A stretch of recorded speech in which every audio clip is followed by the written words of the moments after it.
jelly beans, hello, hi, and welcome back to Icky Streams, Create Above and Beyond. And we are currently stuck outside. Oh no, I nipped out really quickly to get clay, and now it's dark and scary. The night is full of terrors, so we're just going to run back to the base. Yes, hello, welcome back. So, Tuesday, Wednesday. My goodness, it's been a bit of a roller coaster with the bank holiday weekend. I don't know about you guys, but I end up always feeling a bit discombobulated after the bank holiday because it's like, what day are we on? What day is this now? Huh? But yeah, we're back again for some fun. So we did a lot of streaming over the weekend. Oh my days, a lot of streaming over the weekend. We had some spider. We had some create going on, we had some stone block, and we had some timberborn. So really, I mean, you know, we went a bit. Oh, that's a. No, that's not a good thing. I was wondering what that was on the map. It's a blitz. Don't want to be fighting with one of those. Yeah, we even had timberborn with our friend Matty. So yeah, that was a very good weekend. Very good. So I wonder if is he still there? I mean, everything's burning now because daytime. No, it is still there. God, the shooting distance on these things is madness. Let's see if we can get him. Probably not. Okay. Quick, get him. Ooh, dear. Oh no. Did not expect this many skellybobs as well at the same time. Which you think I would have been better with because, you know, you've got the map there, but yeah. No! Apparently you're also on fire though, so that makes it easier to kill you, I suppose. Don't go up. Oh. Don't go upwards. Oh, and he set fire to my tree. Vicious, mate. You are horrid. Gotcha. Well, that was exciting. And we got a blitz mode. I don't know what we do with those, but we've killed the blitz. Yay! Oh dear. That was a bit exciting for a start of an episode. This is nice for like a little workshop area, but it's not nearly big enough. So we might have to, yeah, expand it just a little bit. Maybe give it a bit more oomph, bit more space. I don't know how we'll expand it, but we will make it look nice. Right now it's just a simple little rectangle. So maybe we build it up this way a bit. Because we can't really take it back, because if we take it back, we'll be building over our wheat farm. And if we take it this way, we'll be encroaching on cows and various other wildlife. But so maybe that's a thing. Maybe. Who knows? But yeah, we've got that on to cook, so I might split it between the two so it doesn't take so long. Boop, boop. Because yeah, we want to make a kitchen. We want to make food. We want to make better food. We're not eating, you know, melon slices anymore, or you know, apples or whatever. I want to make better food. So and with this pack comes something called Farmer's Delight. There we go. If I search that in here, so Farmer's Delight gives you several different types of foods, etc., and all of this is usable with the create stuff. So it's kind of one of those cool moments. But it is going to give us hopefully some better food. So over here you've got some better food type things. So you've got all of these. And most of these do give you a nice little buff that says, hey, you've eaten something, you've got comfort now, or you've got this now, you've got that now. So yeah, I think this is our aim. This is where we want to get to. Now that we've got animals out there and crops and various other stuff, I feel like making better food is a good idea. So how do we make that? How do we do that? Over here, these guys. So I think we've seen some skillets before because we actually found a campsite. So that's where you find the skillets. Let's see if I can find where I put it in my storage system. There, that guy. So let's quickly make a campfire and you'll see what I mean about this guy. Right, there we are. So some logs, some coal, some sticks. We make ourselves a campfire. Hurrah! And I'm simply going to plop this not next to where we're going to put the building because I can't move it after I've placed it down. So maybe over here we'll have a nice little campfire area for now. So pop that there. Lovely. The fires of Gondor are lit. Very nice. But if you then take a skillet and right click, shifting, while you're shifting, right click over the fire pit, you now have a skillet, and you can cook stuff in this. So if I actually I can show you right now. So one of the beautiful things about this skillet is you can cook food in it, but you can also make torches in it. So if I take these sticks and right click the skillet, do you hear the hiss? It means it's cooking. And as it cooks, it's going to spit them out. It always spits them out in the same direction, which is really, really handy, because as you can see, you can just put a hopper there, and then it'll pick these up. But it makes torches without you actually having to like use the coal or make some charcoal or whatever. But it also cooks food, and it'll do the same thing. So it'll cook it, and then it'll spit it off to the side, like so. So yeah, there's an example of one of the types of cooking. Now you can't do anything too extravagant in there. So if I come up here and do use, you'll see campfire cooking. You can do kind of the basics, so baked potatoes, kelp, so on and so forth. You can't cook a lavish meal with this, but it's a start. It's a start. So when you get into one of these worlds, and you find a campfire, or one of those little campsite areas, maybe keep it like that for a bit so you can cook some things. But we this time are going to want to use one of these. So the stove, the cooking pot, and probably the cutting board. The stove is made like so. So we need to make another campfire, some bricks, and some iron ingots. So which we should have enough of by this point. So if I grab that, and I need some more coal. Gonna nab some of those for now, and some of those for now. There we go. Oops. So gonna make a campfire. Gonna combine these into being actual bricks, like that.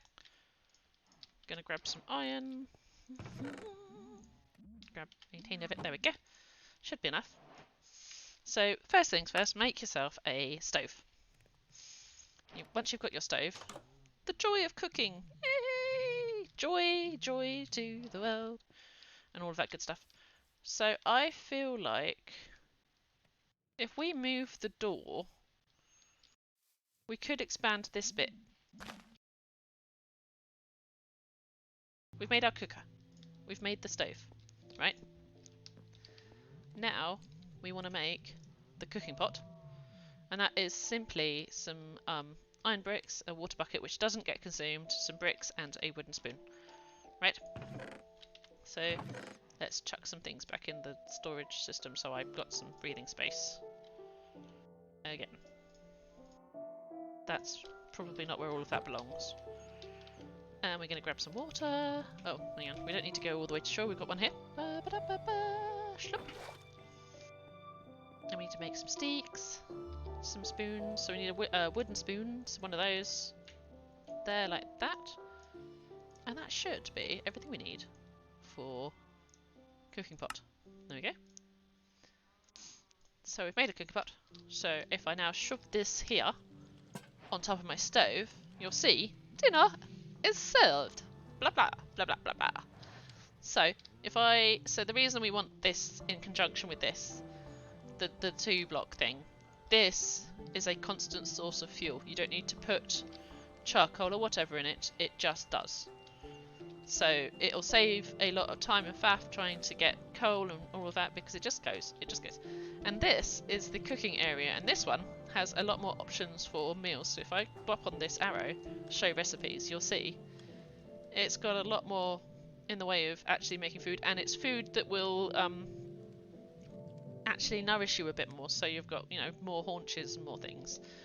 So it's well worth doing that. So let's quickly make some bowls. 2, 3. Go like that. And like that. And like that. There we go. Ta-da! Pop the bowls, because you need to have a condiment to hold them into the bowl. There we go. empty some more of the random bits out of your chest thingy again, because I picked up everything. That'll do. That'll do. Right. So now we can make some stuff. So we can actually make food. But what we don't want to do... There we go. What we don't want to do... So to make a cutting board, I have already taken the liberty of making one. But I'll show you really quickly. So it's 2 sticks and 4 planks of any type. Will make you the cutting board. Well worth making this guy as well, because this guy... I feel like we should put it on top of a barrel. Maybe it will look nice on top of the barrel. This guy, however, will actually allow you to make meat go further. So you can chop up meat and you can chop up various other things and turn it into more food. Yeah, you heard me right, more food. So you can like make the minced meat, etc., etc. Go, giving myself a bit more space there as well. Right. Still need to figure out how to do the windows. Still need to figure out how to do the windows. So what do I mean by more meat? Well, if we make ourselves one of these knives, like so, so 1 ingot, 1 stick, we now have an iron knife, right? Hunter and gathering. If we take, say, the raw salmon from my inventory that I had from before when we went swimming, and come over here, if you right click on the chopping board with the salmon in hand, you put it on the chopping board, and if you right click with the iron knife on the salmon you just put on the chopping board, you'll notice now it got turned into that. So 2 salmon slices and a bone meal. So it is a way of making what you have hunted and gathered go a little bit further. You also, if you're chopping up fish, you get bone meal. So it's another way of getting bone meal as well. So it's well worth having a look to see what you can do, how you cut things up. I don't think you can cut up tropical fish, but I'm just going to try. Yeah. So you'll know if it doesn't get cuttable because you'll get that message that comes up. This doesn't seem cuttable. If you want to remove it again, just right click it off of the chopping board with an empty hand. So, this is where the rice also comes in, is that you need to chopificate it. So if you pocket on there and then chop, you'll notice now you're getting rice and you're getting a byproduct of straw. This is used in a lot of other recipes. So kind of find wheat, find the rice panicles as soon as you can, really, because it makes a world of difference. Absolutely a world of difference. So we're just going to chop all of those guys up and I'll show you exactly what I mean, because this is going to be invaluable. I mean, chop, chop, chop. While we get our kitchen going. Ah, the dream, people. So we're going to pop that in there. I still feel very, very open to the elements. I feel like we need to fix that at some point, but very, very open to the elements. Probably not a good thing. Right. So, I mean, there is one way to solve that for now, which is to just fill it in with dirt, so I don't get suddenly exploded by creepers or whatever, because I am paranoid about this. There is a level of paranoia. There we go. Right, so we've stopped creepers from being a menace now. Lovely. And you'll see the more sort of shape of it now. Right. So, straw. I mentioned straw is kind of a big important thing, and it is. So if I hover over straw, do the U, it can make organic compost. Really, really handy. Really, really good. The plants will grow slightly quicker on this, and you can grow mushrooms and such outside. So it's I mean, it still benefits from water and whatnot, but it's really handy. And this is also how you make the rope. So 3 in a row with straw, you'll make the rope. This is probably the biggest one you're going to use. So is the canvas for straw in a little square like that. Gives you the canvas, which helps you make other stuff. So other stuff being you can make a basket, so you can carry stuff around. Or a painting, or a book. You can actually use a canvas and paper to make a book. Or sediment strainer, fishing net, and a specialty fishing net. So these three are actually used with the create items, because one of the steps to do on our quests, if I come back to my high aspirations over here with the sediment catcher, you'll be using that. You'll be using the straw canvas thingy to create the sediment catcher. So it's worth getting your hands on some straw quite early on, if you can. There we go. Right, pluck that in there for safekeeping. So we now have some fish. Doo-doo-doo. And we can actually hover over and do U over it and find out what else it needs to make a recipe. So in this instance, one salmon slice, one tomato sauce, which you make, and one onion will make you a fish stew. So let's see if we've got some of that. I'm going to keep back 2 onions at least, because we're going to need some more to plant.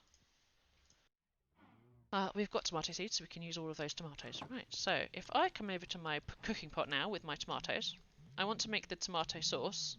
So that's 2 tomatoes side by side, and you'll see now it's doing a thing. And it gets turned into here. It uses up 1 bowl, and the bowl pops out here. Easy peasy. Quickly sleep, because now I've made some tomato sauce. It's like a bouillon sauce. Do do do do do. Trust. This is going to be really, really handy. So we've made our tomato sauces now.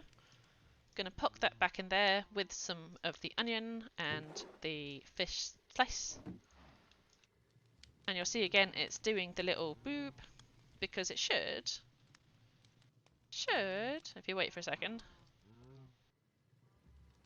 boop, fish stew. Now, as I said, all of these come with some kind of and it has spat out the bowl that was used on the tomato soup, so it's not like you lose the bowl. You just have to pick it up again. But like I said, this makes food that tends to have some kind of benefit for it. So this one has comfort if I eat this now. Oma nama nama.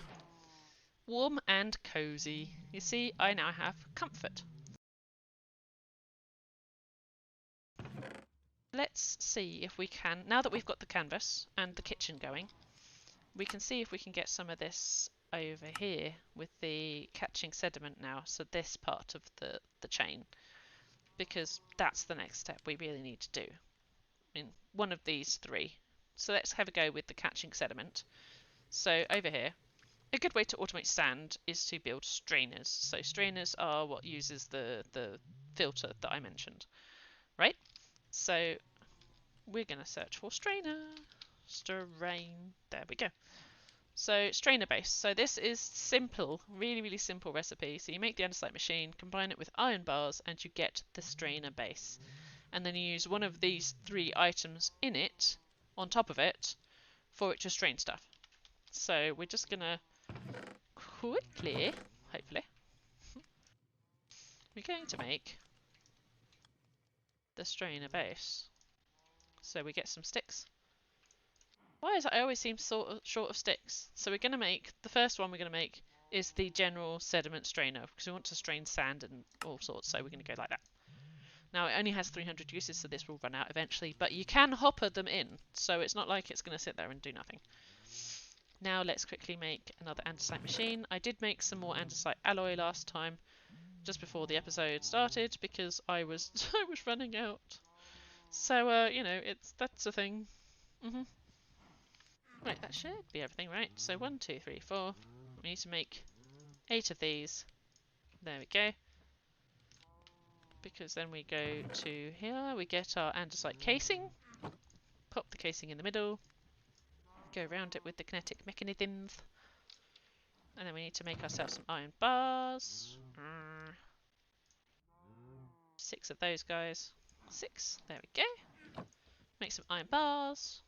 Just like that. 16 is way too many bars, but we'll use them on other stuff. Come back up to our smithing table. That one goes in there. That one goes in there. You make yourself a strainer base. So it generates items while in water. Plop. So you can then, this requires no bait. I would recommend to making another one of these because you can put a fishing net in there. But this one requires bait. This one you need to find worms or various. So you can then use it. And you will generate this. So that's the sediment one, which will generate those 3 sand and a clay ball, which is what we need. This one will generate cod, salmon, pufferfish, so on and so forth. So I would say it's worth it. You want your water strainer to be at least 2 blocks underneath the water. If you're not underneath the water, go back and start again, basically. So we're just going to clear out a quick bit of this, like so. And ideally, you want it to be clear on each side, so clear out a little bit more. This location is just perfect for us though, because it's right next to our current production area. So we're just going to clear out a few of these, like so. It's always easier to stand on the surface first and then dig, because otherwise you're digging at a slower pace. So bear that in mind. There we go. Right, that should be good. Don't worry about the flowing water there. Thought I heard a creeper then. What we're going to do is we're going to pop the strainer base down here. And I'm going to go with it going here. Which means we still need to take out some more blocks, but I'm going to sleep first because I'm terrified of creepers.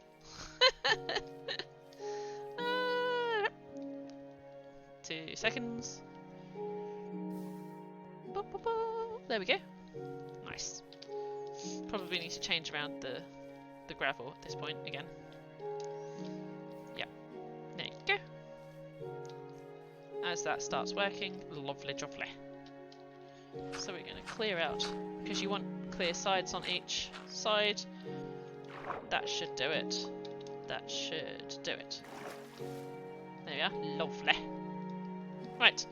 So there's your strainer base.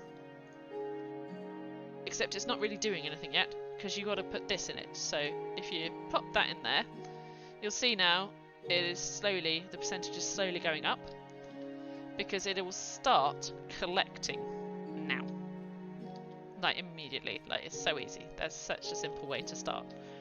So what we want to do now is actually want to go down another block each, because what we're going to do is we don't want to have to come down here every time we want to empty it out. We're just about to see it work, so I'll stop a second. Ha! White sand. So every time now it fills up, I don't want to have to get into the water every time and come and empty this out, because that's a pain. I want to simply link it up to a conveyor belt, and this will work underwater.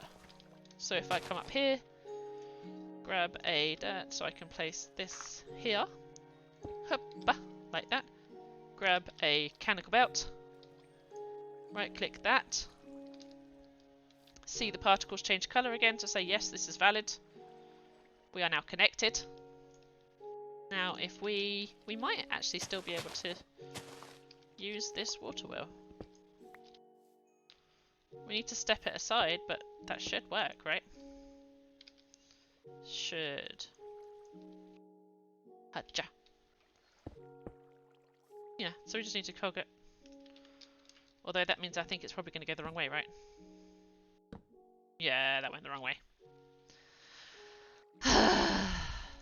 Why? Why? Why? Fine. Easy solution. We make ourselves a gearbox. Sounds a bit frivolous, but we can also then take other stuff off of it, so kind of handy. So if we take our andesite casing like that, surround it with some cogs, get ourselves a gearbox.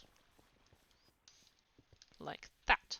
And then we just take this one out, because if I put it back here, and I wanted to do something else with this, I can now. It's not just connected to this one thing, it's connected to all things. And you can see now it's just chucked off that seeds because it's got nowhere to go, so let's pop a chute and the barrel, or the box in this instance, underneath it, because for now we don't have it anywhere else to go. We just want it to go to there. So, like that. And then if we just quickly test that with the seeds, since they're being such good assistances. Hup and hup. There we are. It should now be in the box. Lovely. Very good. I didn't mean for that to get in there, but oh well. Right. Now, there is a beauty to this, and I'll explain why in a second. Because the next step would be to then wash the sand. By washing the sand, you turn it into... Oh dear, I got stuck on my conveyor belt, didn't I? By washing the sand, you turn it into... There we go. It's now automating. And the items don't float. They just come out and onto the conveyor belt, which then will come all the way up here into the box. You just need to remember every now and then, or attach a hopper to this machine here at the bottom. So it'll put the sediment catcher on. Now, as I was saying, there is a beauty to this. I was saying that you need to wash the sand to turn it into clay. But we already have a washer doing that, or doing the washing effort with water here on our iron machine. Now, admittedly, it's kind of hand powered at this point, but you can do exactly the same thing with the clay, with the sand that you need to make the clay. So you might as well reuse this machine. So when you're not using it for the iron and such, you can use it then for that until you get the filter, which is not until the next chapter anyway. So we can now say, with confidence even, we are catching sediment right here. We can also say that we are washing the clay. It's not completely automated yet, but until we get the filters, that's kind of difficult, because the speed of various things makes it kind of difficult, right? So we can say that. We can say that. Oh, oops. Oh, that was wrong. Come here, you. Running out of space in my bag again. Doodah, doodah. Right. Chuck you in there. Chuck you in there. And I'll just go grab some sand and you'll see what I mean. So it's not a like for like. So sometimes it has only a percentage to do. But as you'll see, if I come up here. So if I sow use on this, you'll see now this one here will turn into this. So you can bulk wash it. This one here, if you're bulk washing, it has a percentage of a chance. So only 25%. So the red sand will definitely 1-for-1. The normal Minecraft sand from like Minecraft original stuff will only do it as a percentage. So kind of it's worth bearing in mind. But there you go. Clay ball. Simple as. And we can say that, yeah, that quest, that chain, is now complete. So we've got the forest there, and we've got the sediment catcher there. Job's a good one. So what will happen, probably, what will happen is we'll bring the sand along here to a washer here, and we'll also do the kelp along here alongside it. And probably do the mixing station there, and then we'll bring it all back along a line here, probably. But this is kind of, yeah, this is kind of the plan. We'll see. We'll see if that happens. We might end up going with a complete direction, different direction on it. So, yes, and we still have to make the kelp farm, and we still have to make the andesite farm. So, yeah, we've still got a bit to go, but chuffed with the progress so far. We've extended our base a little bit as well because we needed a bit more breathing room. I will put window paint in here. This won't be mud forever. But yeah, we'll see. So yeah, right, now we're back. My bags are full of various loot, various junk that we managed to collect out there, including a pretty awful buried treasure map, but maybe we'll find it someday, who knows. But in the meantime, thank you all so very much for chilling out with me this evening. I always appreciate the support and the love that you guys show me, so thank you all. And I will see you on Friday evening for when we potentially target another bit of the quest line, possibly the bedrock one or the garden one. I might go garden because it's easier, but we'll see. So for now, good night and goodbye, my beans.